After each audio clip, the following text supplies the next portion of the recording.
नमस्कार बच्चों, मैं शिल्पी जायसवाल आपकी अरुहुल हिंदी पाठमाला क्लास 6 के 4th चैप्टर जिसका नाम है अंधेरी नगरी अंधेर नगरी के साथ उपस्थित हूँ। बच्चों, यह एक नाटक है जिसको भारतेंदु हरिश्चंद्र जी ने लिखा है।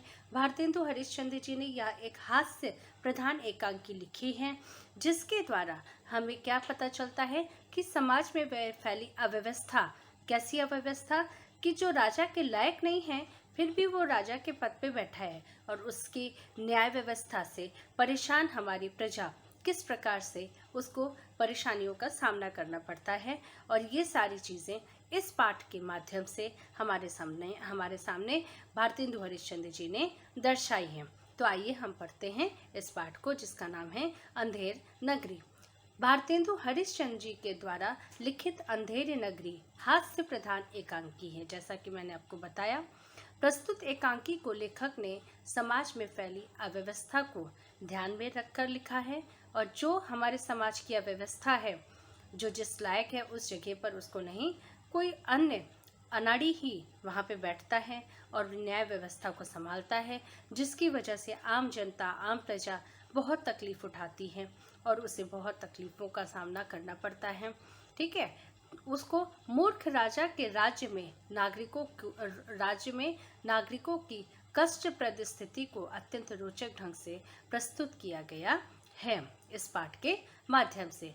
बच्चों, ये पाठ जो है 4 भाग में डिवाइड है। हम लोग पहले चरण को पढ़ेंगे, प्रथम दृश्य को पढ़ेंगे। उसके पहले इस पाठ में कौन कौन से हमारे पात्र हैं, ठीक है, किसके द्वारा यह नाटक कंप्लीट हुआ है, वो उनको जान लेते हैं। महंत गुरु, नारायण दास चेला, गोवर्धन दास चेला और कुंजडिन हलवाई, राजा फरियादी, कल्लू बनिया, कारीगर, चूने वाला, भिश्ती, कसाई और कोतवाल 2 सिपाही। ये सारे इतने जो हैं पात्र हैं इस नाटक के। तो बच्चों, कुंजडिन का मतलब क्या होता है, यानी साग सब्जी बेचने वाला। हलवाई का मतलब होता है मिठाई वाला। ठीक है, कारीगर मतलब शिल्पकार। और कसाई कौन होता है? कसाई बच्चों जो क्या करते हैं, पशुओं को काटते हैं, उनको हम कसाई कहते हैं। और कोतवाल पुलिस ऑफिसर होता है। सिपाही तो आपको पता ही है ना, पुलिस कांस्टेबल, उसको हम लोग सिपाही बोलते हैं। तो आइए अब हम लोग पहला दृश्य, इस नाटक का पहला दृश्य पढ़ते हैं, समझते हैं कि इस पहले दृश्य के अंदर क्या है।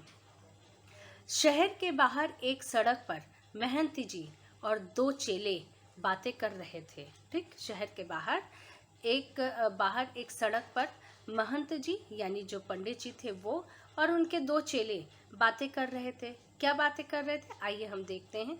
और बच्चों, जब किन्हीं 2 या 3 लोगों का आपस में बात करना और उसको ऐसे लिखित रूप में हमारे सामने प्रस्तुत करना, तो इसको हम संवाद रूप भी कहते हैं। ठीक है, और इसमें यहाँ पर महंत और दोनों चेलों का आपस का जो संवाद है, आपस का जो बात है, वो यहाँ पे सामने हमारे प्रस्तुत है। महंत बोलते हैं, बच्चा नारायण दास, यह नगर तो दूर से बड़ा सुंदर दिखाई पड़ता है। देख, कुछ भिक्षा मिले तो ईश्वर को भोग लगाएं, है ना। महंत जी क्या कहते हैं कि नगर बड़ा खूबसूरत है, बाहर से देखने में बड़ा सुंदर लग रहा है। चलो यहाँ पे कुछ भिक्षा मिल दे तो हम क्या करें, भगवान को भोग लगाएं। ठीक है, हम लोग खूबसूरत चीज़ देखकर उसका अनुमान लगाते हैं ना, उसकी जो है कीमत जानने की कोशिश करते हैं। तो उसी तरह से इन्होंने वहाँ उस नगर की खूबसूरती देखा और देख करके आका कि हमें यहाँ भिक्षा जरूर कुछ ना कुछ मिलेगी और मिलने पर हम क्या करेंगे, भगवान को भोग लगाएंगे। नारायण दास, गुरुजी महाराज, नगर तो बहुत सुंदर है। क्या बोलते हैं, गुरुजी महाराज, नगर तो बहुत सुंदर है, पर भिक्षा भी सुंदर मिले तो आनंद आ जाए, यानी मजा आ जाए, है ना।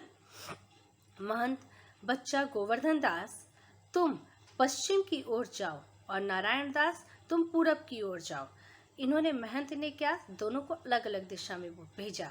ठीक है, गोवर्धन को क्या बोला, गोवर्धन को बोला कि तुम पश्चिम दिशा की ओर जाओ और नारायण दास को क्या बोला कि तुम पूरब की ओर जाओ। जो भी भिक्षा मिले उसे लेकर तुरंत लौटना। दोनों जाते हैं।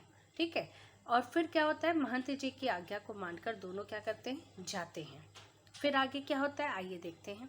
गोवर्धन कुंजडिन से, किससे, सब्जी वाले से कहते हैं। कुंजडिन कौन होता है, जो साग सब्जी बेचता है उसको कहते हैं कुंजडिन।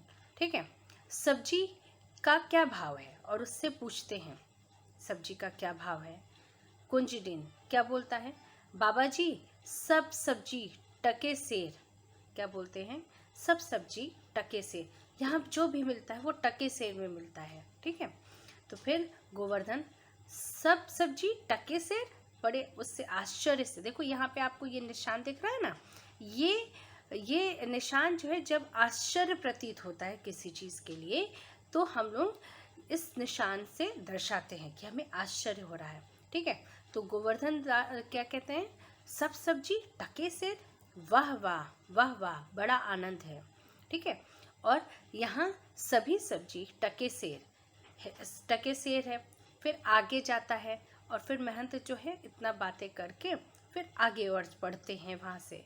फिर गोवर्धन हलवाई से पूछते हैं मिठाई का क्या भाव है, मतलब वो आगे बढ़ते जाते हैं और सभी से भाव पूछते हैं और सबसे क्या मिलता है, एक आंसर मिलता है, टके सेर। तो उससे वो बड़ा आनंद उनको आता है, बड़ा खुश होते हैं कि वाह, यहाँ सब कुछ टके सेर में मिलता है। फिर हलवाई से पूछते हैं कि यहाँ पर मिठाई का क्या भाव है। हलवाई आंसर देता है सब टके सेर। ठीक, तो फिर वो गोवर्धन सब मिठाई टके सेर, फिर आश्चर्य में, और कहते हैं लड्डू पेड़ा जलेबी सब टके सेर, बड़े आश्चर्य में रहते हैं। हलवाई हाँ हाँ सब टके सेर है, आपको क्या लेना है बाबा जी। और वो हलवाई कहता है हाँ हाँ सभी सब टके सेर में है, आपको क्या लेना है बाबा जी। पूछता है उनसे क्वेश्चन, यहाँ क्वेश्चन मार के ना क्वेश्चन पूछता है। तो आगे देखिए फिर क्या होता है, गोवर्धन बच्चा इस नगरी का क्या नाम है। फिर वो गोवर्धन जो है वो उससे पूछते हैं हलवाई से, बच्चा इस नगरी का क्या नाम है। तो हलवाई कहता है बाबा यह नगरी का नाम है अंधेर नगरी, अंधेर नगरी है, नाम बताते हैं। गोवर्धन कहते हैं राजा का क्या नाम है। तो हलवाई कहता है चौपट राजा, राजा का कहता है चौपट राजा। गोवर्धन वाह वाह, अंधेर नगरी चौपट राजा, टके सेर भाजी टके सेर खाजा। कि मतलब कि वाह वाह, अंधेर नगरी, ये नाम अंधेर नगरी और राजा का नाम चौपट, और सब कुछ टके सेर में मिलता है, टके सेर में भाजी और टके सेर में खाजा। खाजा एक मिठाई का नाम है। हलवाई तो बाबा जी कुछ तो ले लो। फिर हलवाई उनसे कहता है तो बाबा जी कुछ तो ले लो। गोवर्धन भिक्षा मांग कर 7 पैसे लाया हूँ, 3.5 सेर मिठाई दे दो। फिर गोवर्धन दास जी कहते हैं कि भिक्षा मांगकर 7 पैसे लाया हूँ, 3.5 सेर मिठाई दे दो। ये होता है हमारा पहला दृश्य। पहले दृश्य में हमने क्या देखा बच्चों, कि गोवर्धन दास जी क्या करते हैं, अपने दोनों चेलों को क्या करते हैं, भेजते हैं, एक को पूरब की ओर एक को पश्चिम की ओर भिक्षा मांगने के लिए। बड़ा सुंदर उन्हें नगरी दिख रही थी, तो उसी सुंदरता को देखकर कि यहाँ पे अच्छी भिक्षा मिलेगी, जाओ भिक्षा मांग कर आओ। दोनों गए और दोनों जाने के पहले कहते हैं कि इस नगरी तो बहुत सुंदर है, अगर भिक्षा भी सुंदर मिल जाए तो मज़ा आ जाए। फिर वो चले जाते हैं और गोवर्धन दास जी क्या करते हैं, सब्जी वाले से, हलवाई वाले से यहाँ भाव पूछते हैं, मिठाई का क्या भाव है। फिर हलवाई से पूछते हैं मिठाई का क्या भाव है, सब्जी वाले से पूछते हैं मिठाई का क्या भाव है, और सबका एक जवाब मिलता है, क्या, टके से।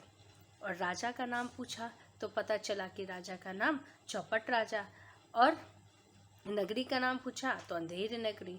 सब कुछ सुन के वो बड़े आश्चर्य से खुश होते हैं, प्रसन्न होते हैं, और सब कुछ कहते हैं कि वाह, जो है राजा अंधेर नगरी, चौपट राजा, और सब कुछ टके से, है ना। तो और फिर वो लास्ट में हलवाई कहता है कि आप जो है कुछ तो ले लो।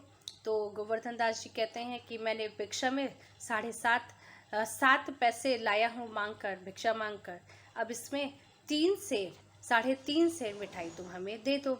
यहाँ पे हमारा प्रथम दृश्य खत्म होता है।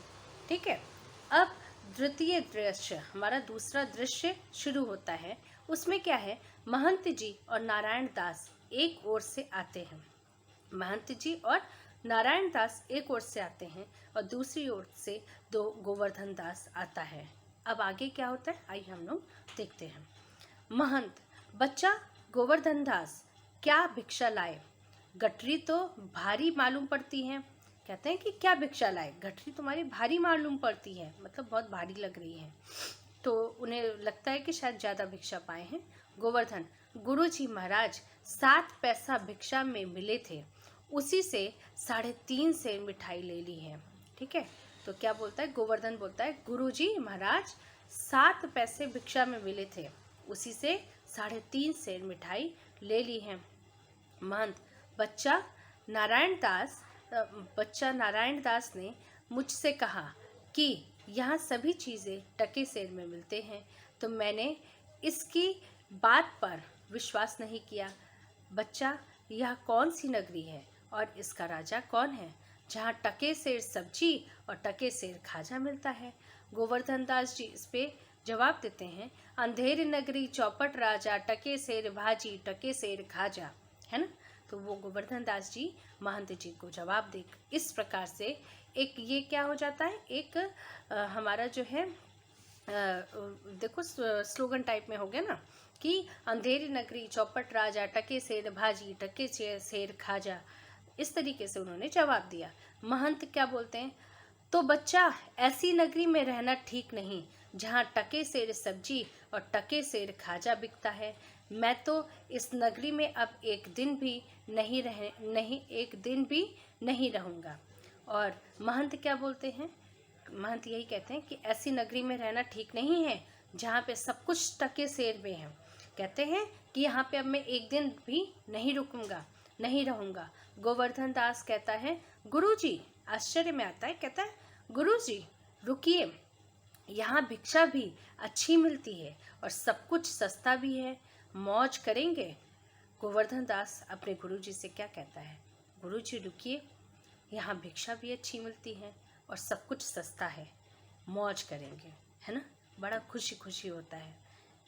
महंत, देख मेरी बात मान, नहीं तो बाद में पछताएगा। और महंत क्या कहते हैं उससे, देख मेरी बात मान, नहीं तो बाद में बहुत पछताएगा।